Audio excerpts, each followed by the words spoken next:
press the bell icon on the YouTube app and never miss another update. Hello and welcome to Finish Educare. Welcome to this video का topic है moving from 9th standard to 10th standard. So 9th standard में जो भी बच्चे थे वो अभी 10th में चले गए।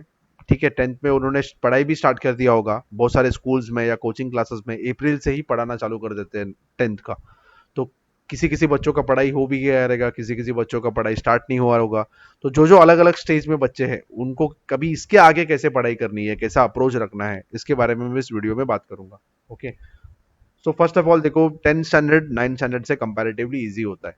अभी ऐसा क्यों? क्योंकि बहुत सारे बच्चों ने ऑब्जर्व भी किया होगा कि जब भी आप 8th में होते हो तो आपका कंपैरेटिवली मैथ्स साइंस ये कंपैरेटिवली इजी होता है।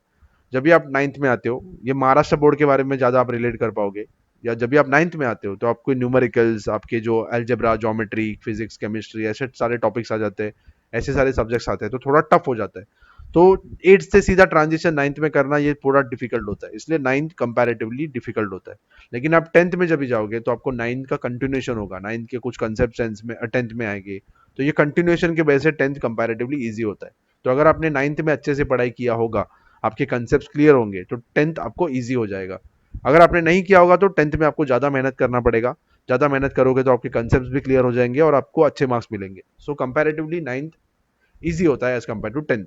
तो 9th में अगर आपको अच्छे मार्क्स मिले, तो अगर आपने और जोर लगाया और पढ़ाई किया, तो 10th में डेफिनेटली आपको अच्छे मार्क्स मिलेंगे। Okay, so start studying from the beginning. So सबसे पहले क्या करना है, 10th में पढ़ाई स्टार्ट करना है एकदम बिगिनिंग से। अगर आपने अप्रैल से अभी पढ़ाई नहीं किया होगा, मुझे पता है बहुत सारे बच्चे करते हैं जो कोचिंग क्लासेस जाते हैं या स्कूल में रेगुलरली जिनके क्लासेस होते हैं, उन्होंने अप्रैल से ही, मिड अप्रैल से ही पढ़ाई स्टार्ट कर दिया होगा।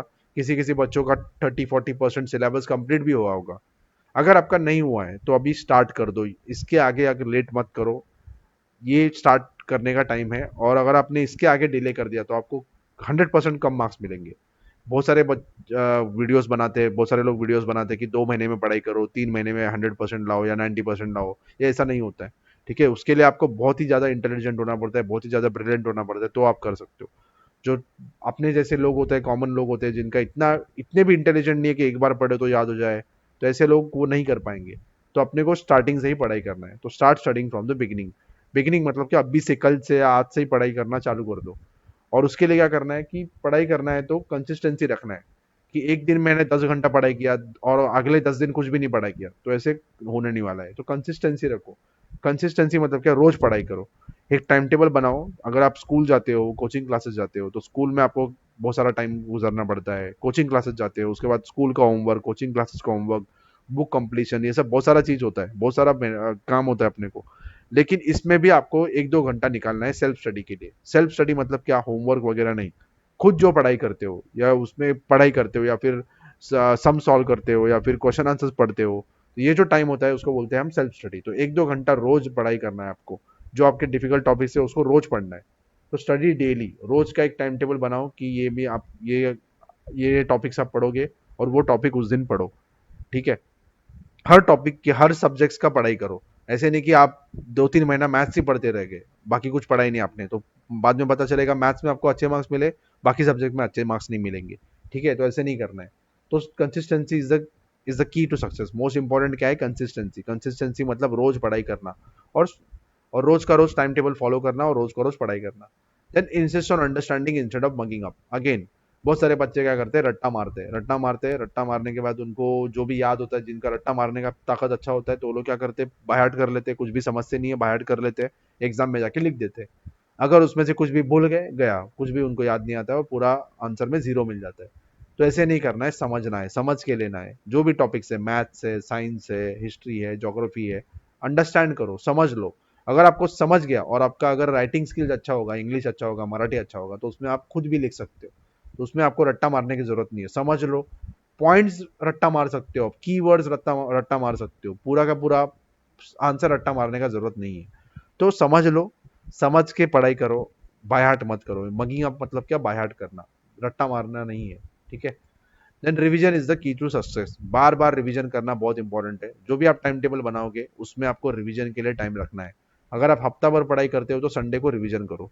संडे को जो भी आपके पास टाइम होगा, ज़्यादा टाइम होगा, छुट्टी मिलेगी, आपको छुट्टी होती है, तो उसमें एक फोकस करो, रिवीजन आप पूरे हफ्ते का करोगे, उसके बाद नया कुछ पढ़ोगे। तो संडे को ज़्यादा टाइम दो, सैटरडे को अगर आपको हाफ डे होता है तो उसमें ज़्यादा टाइम मिलेगा तो ज़्यादा टाइम दो।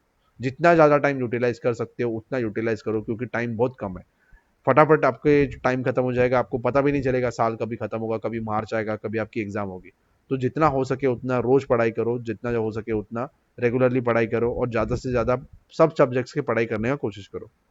ठीक है। अवॉइड डिस्ट्रक्शंस, बहुत इंपॉर्टेंट है ये, कि बहुत सारे बच्चे क्या करेंगे, अभी सोशल मीडिया पे होते हैं, टाइम पास करते हैं। ठीक है। अभी ये जो एज होता है उसमें आपके अलग अलग टाइप के डिस्ट्रक्शंस होते हैं। बहुत सारे लोग क्या करते हैं, नशा करते हैं। ठीक है।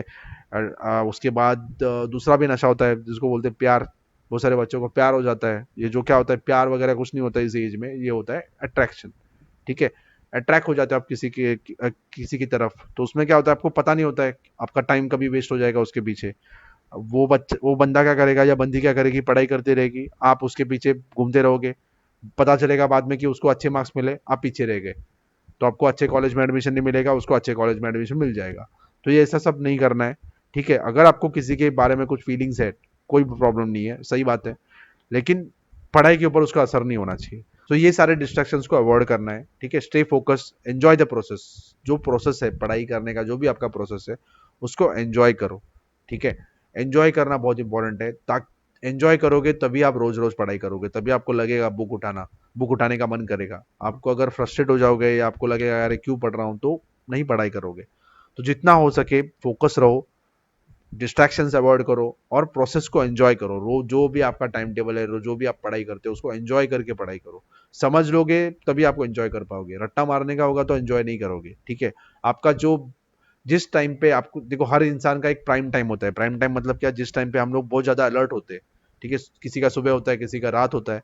ठीक है। तो ऐसा जो टाइम होता है उसमें क्या करना है आपको, कोई डिफिकल्ट टॉपिक पढ़ना है। और बाकी जो टाइम होता है अपने को लगता है अरे यार मैं कोई, मुझे सपोज मुझे हिस्ट्री अच्छी लगती है या मुझे ज्योग्राफी पसंद है, तो मैं ये ज्योग्राफी हिस्ट्री कभी भी पढ़ सकता हूँ, तो ये एंजॉय करके करके पढ़ सकता हूँ। लेकिन जो ऐसा टाइम होता है जिसमें आप बहुत ज्यादा अलर्ट रहते हो, उसमें डिफिकल्ट टॉपिक का पढ़ाई करो। ठीक है। प्रोसेस एंजॉय करना बहुत इंपॉर्टेंट है। जितना आप एंजॉय करोगे उतना आपको फायदा होगा। ठीक है। I hope this video will be helpful to you. If you have understood you can share this video with your friends, and if you are having any doubts please comment. Thank you for watching.